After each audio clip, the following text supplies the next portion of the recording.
guys, welcome to today's video. Make sure you visit podcastformarketers.com for more information. Over there, I have a really kick-ass course on how you can make at least a few grand a month on simple reoccurring revenue, right? And that's called Freedom Funnels. And make sure that you like this video and subscribe to my channel, man. I'm put out videos every day, so you don't want to miss what I put up, because I put out some pretty kick-ass content.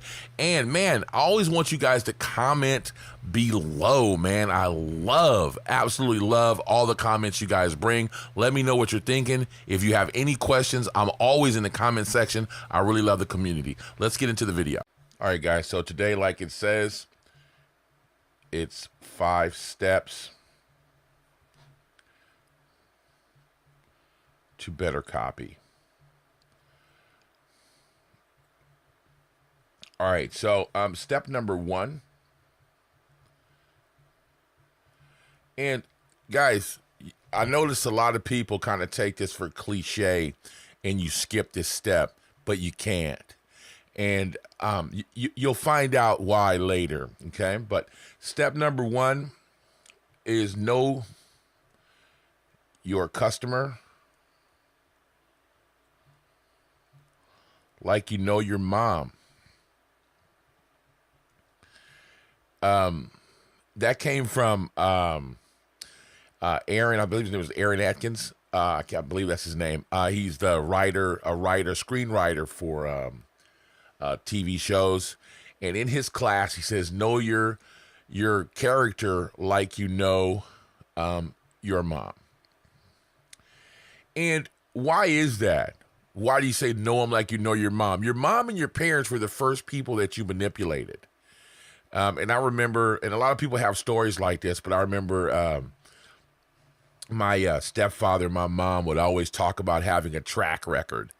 And when it came time for me to get a new bicycle, I had the same 10-speed for over 10 years, and I had taken care of that 10-speed. I had got hit by a car on that 10-speed, and never even had to change a tire really too much, okay? And I drove it to school. I had a lock. It never had gotten stolen, and these new beach cruisers are out. And I went with this sales argument to my stepfather. And I told him, I said, and I was like, I don't know, high school, but I was like, look, man, I've been taking care of this 10-speed. I've had it for 10 years. You know, it's rusted, it's busted up, whatever, and I've never had it stolen, and everything I just told you, right? And he just looked at me and he was like, you're right. And he went out and bought me a new bike that day. And it was that first sales argument that I've always been a salesman since then, but it was that first thing. Know your customer like you know your mom. That's really important, guys. You can't forget this step. This is the most important step. If you don't do this, then you might as well not do it at all. And I say that all the time. And it's because it's just true, right? Really get in the mind of your customer, man. And you have to go do research. And I want you to do more than 15 minutes worth of research. You know, honestly, you'll need to do about a week's worth of research on your customer. The other day, I spent 3 hours on the phone, right, with one of my prospects, a customer. 3 hours. Now, it wasn't even like he knew that I was interviewing him or anything like that, and it wasn't even meant to be that way. But I did a lot of listening while I was on the phone with him to find out a lot of how my customer, how my prospect thinks, right? And this particular guy was kind of all over the place. You know, he make logos all the time, and he's always looking for this business to win. And you know, he's got an online boutique for e-commerce. He's got some Instagrams, and he's got some other products that he's trying to sell, and he even makes the logos up, and he's got like 5 or 6 different projects and trying to see what's going to win. And that gave me a lot of insight into my prospects. A 3-hour conversation, and that's really important, right? So know your customer like you know your mom. Sit down and talk to as many people as you can. And it's so easy to do now. You know, it's really easy to get on a Facebook group, start talking to people, get to know people, and say, hey, man, is it okay if we have a Skype conversation? and just talk to them, man. They will talk to you. They will tell you what their problems are. They will tell you what they want to do. And if you can do it kind of underhandedly, right? Do it to the point to where, provide them some value, of course, but don't let them know that you're trying to extract data. And it's not to try to be sneaky. It's just that people will try to help you and give you answers that you want. So you don't really want to tell them that you're doing a study. Just talk to them, and you'll get all the answers that you need when you place your strategic questions.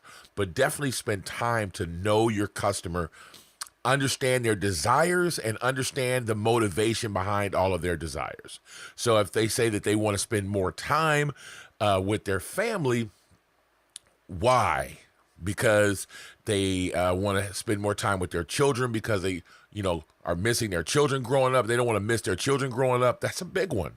But and you go beyond just, I want to spend more time with my family. No. Why? Well, I really want to make sure that I don't miss my son growing up because I want to take him to baseball games. I want to take him to football games, everything that my dad wasn't able to do for me.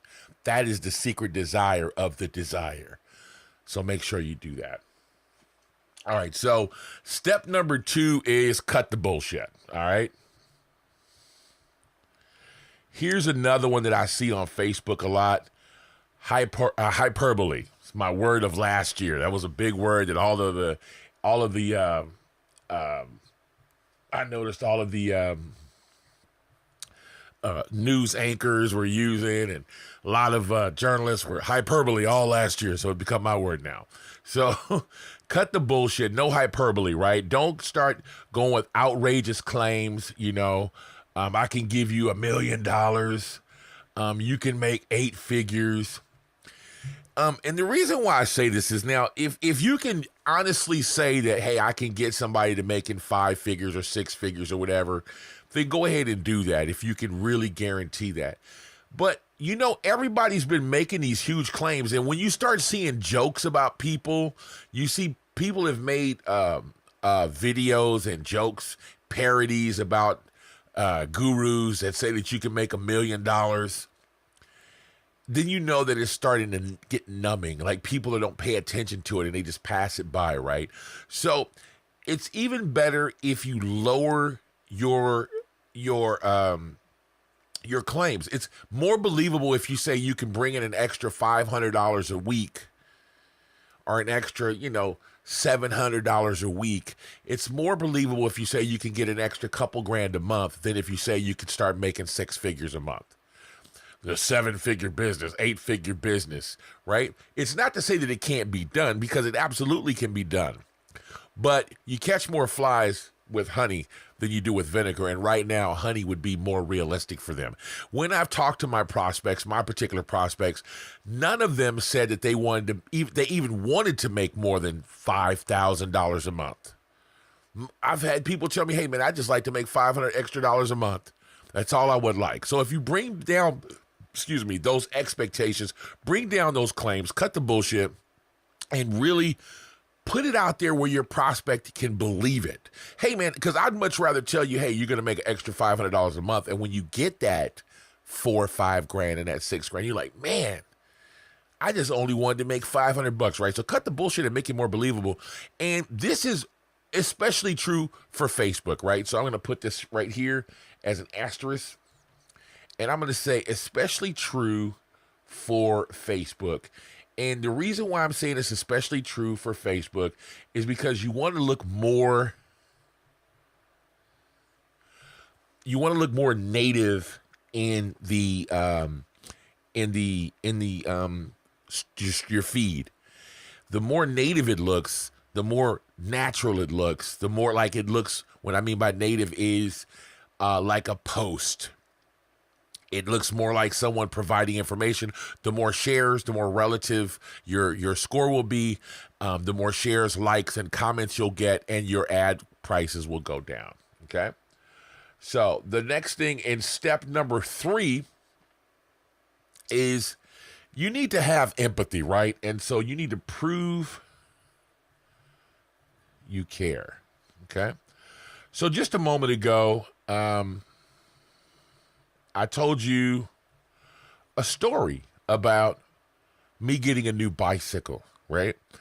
And I wanted to relate to you on how could you know your mother, or how you know your parents. And I know a lot of people are going to have stories about how they can manipulate their parents, right? Everybody has a story of the first time that you manipulated your parents, right? So prove that you care, right? So always telling stories about how you were there. If you were really there and you were really in their situation, if you can relay that in a non-corny way, man. I really hate to see this all the time. You get gurus that are like, I've been there. And you can wait for the story. I had nothing. I was on my ass. I was on my last rice cracker, and I didn't have any water. I was in the middle of a desert, and wolves were surrounding me.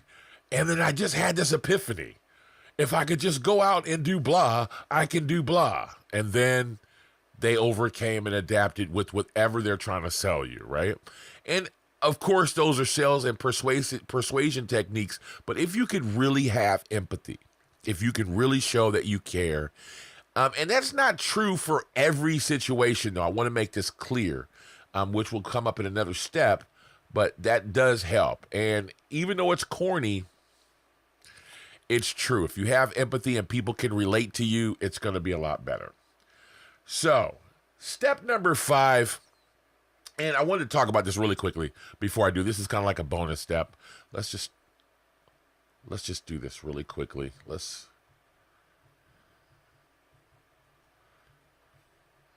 But let's just say that I want you to read through your copy, okay?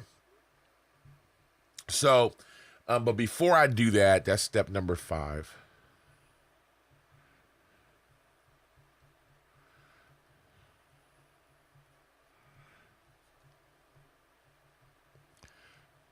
What I was talking about here was prove that you care and your empathy. And this is what I was talking about here is I want you to try variations. See how I did that? I use a different color so I can say variations, right? So use different variations, and this comes with testing. Another problem that I see when people have sucky ads, right, is they don't test enough. Their copy sucks. And just because you came up with a good story, you thought that you knew your customer, you cut the bullshit, you prove that you have empathy, everybody is not going to resonate with that story.